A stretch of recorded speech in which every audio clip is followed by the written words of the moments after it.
When Galileo first gazed through his telescope 400 years ago, his discoveries changed the way mankind saw his place in the universe. For the first time, he was able to observe craters and mountains on the moon.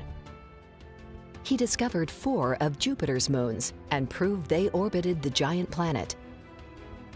He was also the first person to view the rings of Saturn. Today, while optical telescopes are larger and more powerful, they are still constructed using the same principles as in Galileo's time.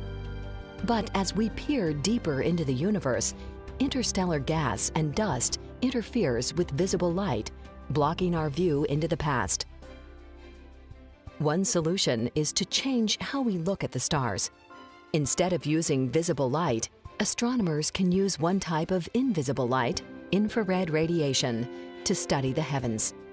With its longer wavelengths, infrared radiation allows us to gaze deeper into the universe and farther into the past.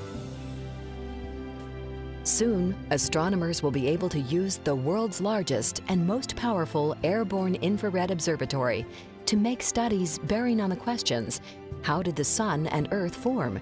And what conditions led life to start on Earth?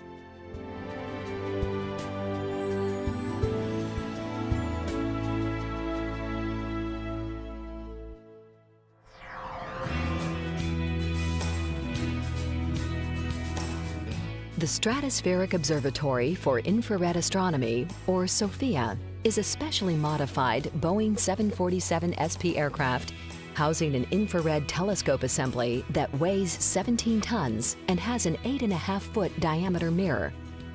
The flying observatory is designed to detect the formation of stars in our galaxy, determine the chemical composition of the interstellar medium, and peer through the dust that hides the black hole at the center of the Milky Way. SOFIA will fly between 41 and 45,000 feet above sea level, which is above 99% of the water vapor in our atmosphere. The water in the atmosphere absorbs infrared, so we got to get above that water vapor, and that's why we put the infrared telescope into the back of the 747 so that we get up into the stratosphere where there is no absorption by the water vapor. However, mounting a 17-ton telescope assembly in the tail of an airplane presented an engineering challenge.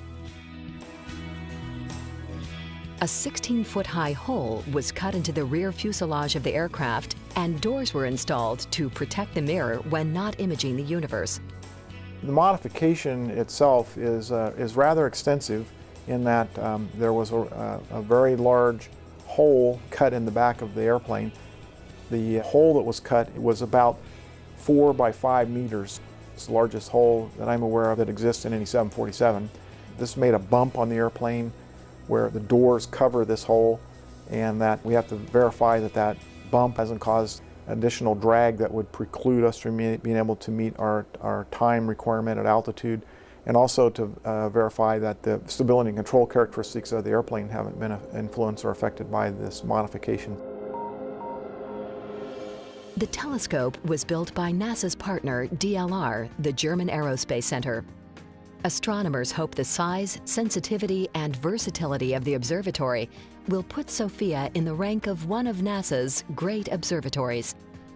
Capital G, capital O, Great Observatories, is a special designation that NASA has reserved to 4 separate observatories. The Hubble, which is a visible telescope, Chandra, which is an X-ray telescope, the Compton, which is a gamma-ray telescope, and Spitzer, which is an infrared telescope. SOFIA is certainly a major NASA observatory in roughly the same category of those. It is capable of doing great observatory class science. Unlike space-based observatories, mounting a telescope in the back of an airplane offers several advantages. One is the ability to quickly position SOFIA anywhere in the world to observe the night sky. The second major advantage is that SOFIA comes home after every mission. Scientists and technicians will have the chance to add or replace instruments in order to adapt to changing astronomical events and new technologies. Technicians will also be able to repair any necessary parts and replenish supplies. Because of this flexibility, the projected lifespan of SOFIA is 20 years, while space-based observatories typically last between 5 and 10 years. SOFIA is currently undergoing flight testing at NASA's Dryden Aircraft Operations Facility in Palmdale, California. NASA Dryden is responsible for the aircraft's technical operations, while the science program is overseen by scientists at NASA's Ames Research Center at Moffett Field, California. Flight testing is currently scheduled to continue this year, with science missions beginning in the spring of 2010. SOFIA will be a key component of NASA's astrophysics program, answering fundamental questions about the universe. The capabilities of the aircraft and the telescope offers researchers a quantum leap forward as they explore the hidden universe.